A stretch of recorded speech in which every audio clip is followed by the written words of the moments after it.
everyone, my name is Danielle and I have 4 fun and inexpensive DIYs to share with you that I've done this week. I love how they all turned out and I'm really looking forward to sharing them with you. My family and I moved from California to the East Coast and I'm looking forward to decorating our home. All renovations are done and we're all settled in, and I'm looking forward to sharing this journey with you. We both have very different styles. I'm more traditional and love more muted colors. My husband is more contemporary, modern, and loves a lot of color. So it'll be really interesting to see how we mesh those two decor styles together. I love vintage pieces, but we know that they can be extremely expensive. So I try to find inspiration and I look for ways to recreate those looks for a lot less. These decor pieces have been inspired by items that I've seen at Olive Atelier, Pottery Barn, and Anthropologie. So let's jump right into it.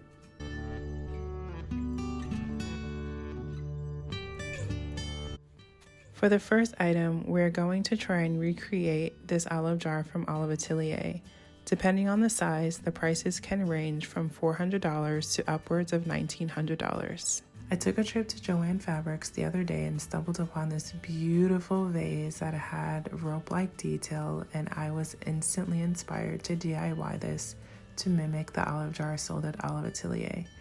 And it was on sale. As you'll learn, I love a good sale. The original price was $6.99 and it was 70% off, so I only paid $21. I did check Joann's website and they are still available online for the sale price of $21, so get yours as soon as possible before they are sold out. I'll include the link for you below.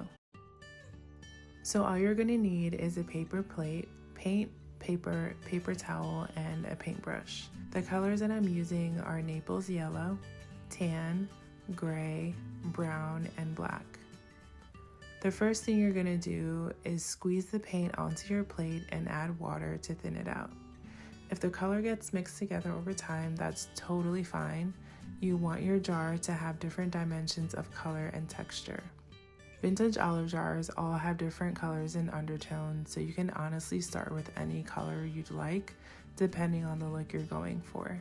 I chose to begin with brown, and I'm going to layer on the lighter and darker colors throughout.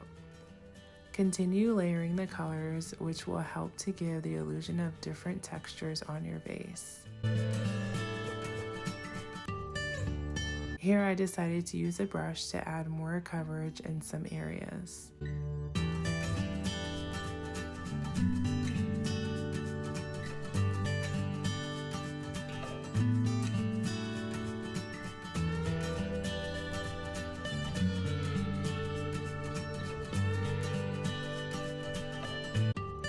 This actually took a few days to complete. It is important to allow a couple of layers of paint to dry, then return at a later time so that you can see the true color of the paint. On this particular piece, the wet paint looks completely different from dry paint. So take your time to achieve the look that you want.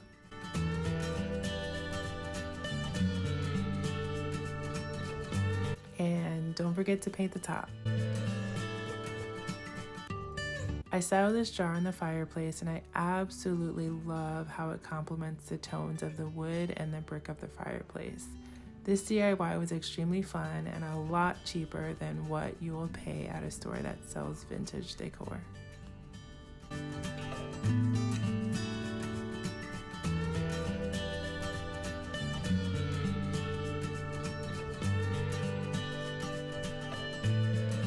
Next is a vintage-inspired vanity tray that I wanted to recreate.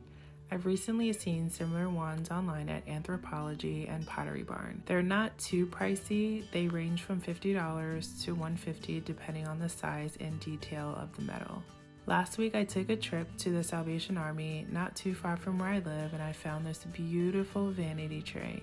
It was priced at $2.99, and on this particular day, everything was 50% off, so I only paid $150. It doesn't look exactly like the ones that I've been eyeing recently, but I thought recreating a similar look would be worth a try. I absolutely love the feet on this particular one. As you can see, it is already aged, but this isn't genuine brass, and some spots were tarnishing and turning silver. I took the price sticker off and cleaned it before beginning. For this project, I used Bear's Wax Decorative Finish in the color Dark Antique that I purchased at Home Depot. You will also need a paintbrush. A cheap one is fine since we don't need this finish to be perfect.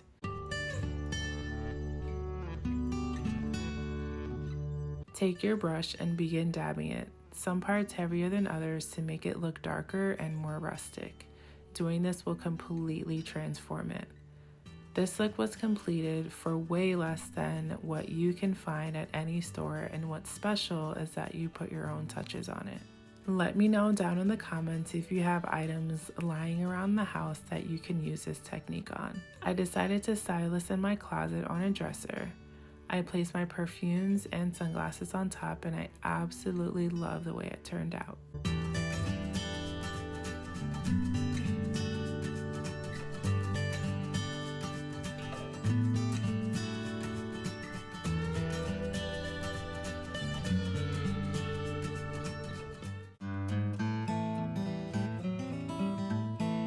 I am so excited about sharing this DIY with you.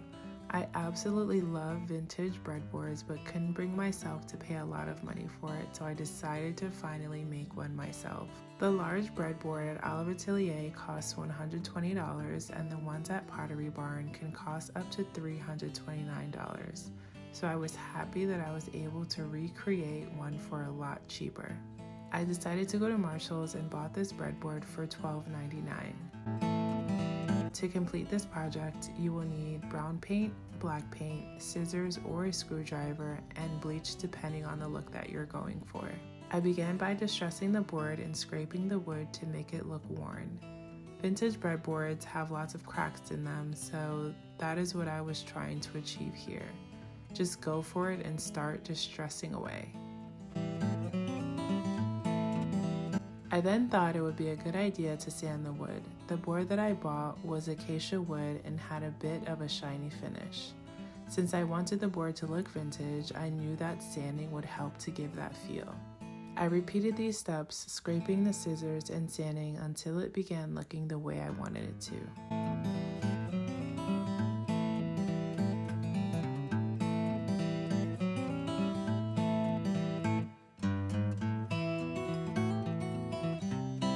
Next, I went in with some black paint and sanded it down lightly to achieve the worn effect.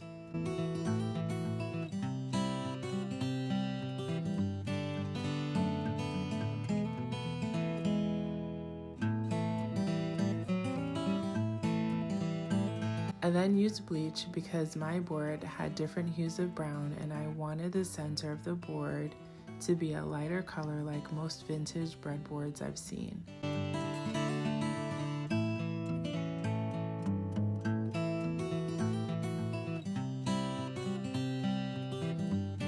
I let that dry for a couple of days and I got the look that I was going for. I used brown and black paint around the edges to give the old and distressed look. I watered it down so that it would be easy to spread. You want to dab and wipe the paint so that it looks natural.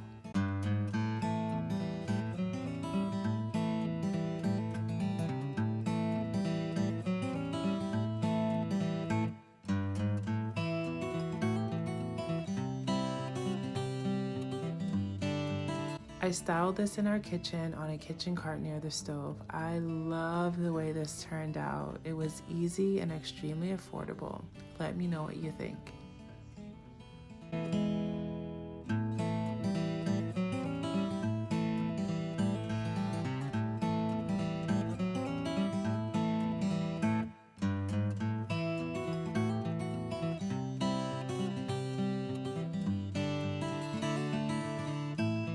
Last but not least is a beautiful clay dish that I molded together to create a marble texture. I was inspired by a couple of trays at Pottery Barn. I love the brown of the first one and the scalloped edges on the second. You will need Sculpey clay and a rolling pin. I used about 1/8 of beige, 1/4 of cowboy, which is a brown color, and 2 packs of white translucent. I began by breaking up the pieces to make it easier to mold.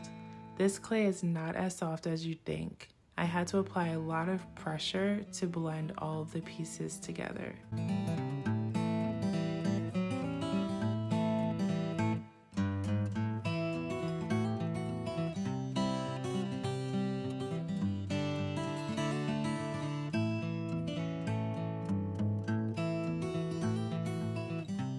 I wanted to incorporate a lot of brown into my tray, so I tore small pieces off and embedded them into the white translucent color.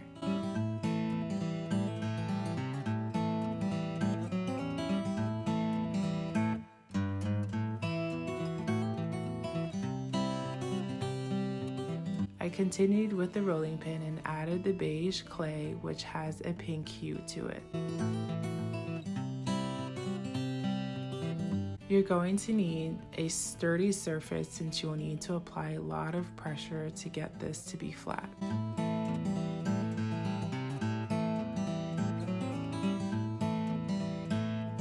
Here I am adding very tiny pieces of clay and smearing it in to give that marble effect. I absolutely love the marbling effect that I was able to achieve here. Unlike the photos that I was inspired by, I wanted to create a circular shape. So once I got the look that I was going for, I found a bowl to help me with cutting the perfect shape. I used a sculpting knife that I had on hand, but you can use a kitchen knife. I then carefully removed the excess, cutting off any edges that needed it.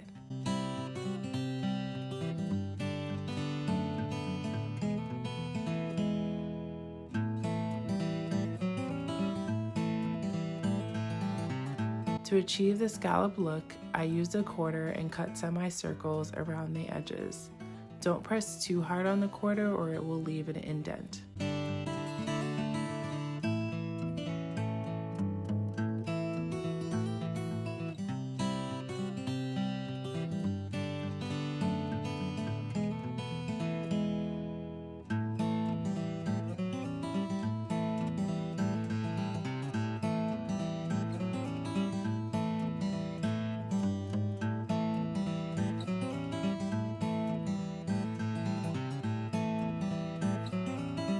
I went around and smoothed out the edges and passed the rolling pin over it one last time.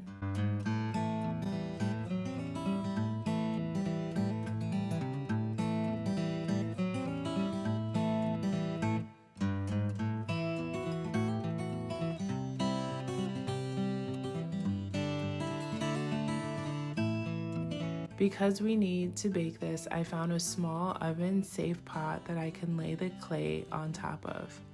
I placed parchment paper between the pot and the clay because I did not want the writing on the bottom of the pot to transfer onto my piece.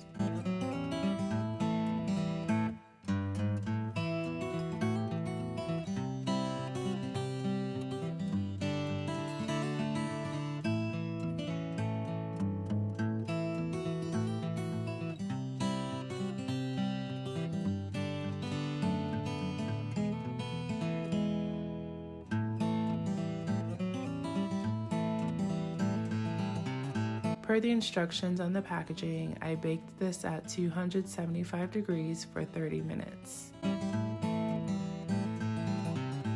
Once the 30 minutes was up, I opened the oven to remove it and it looked like this. I was surprised that smaller, what seemed like bubbles formed. I actually thought this was going to be a disaster, but I decided to continue going. It will be soft when you take it out of the oven. I let mine dry for 3 days and I ended up turning out even better than I wanted it to. I don't have a clip of this, but after I let it sit and dry for a few days, I applied one coat of this glaze with a small paintbrush. The color darkened over time and the marble effect made it absolutely perfect. I styled this in my bedroom on a shelf to hold my everyday jewelry pieces.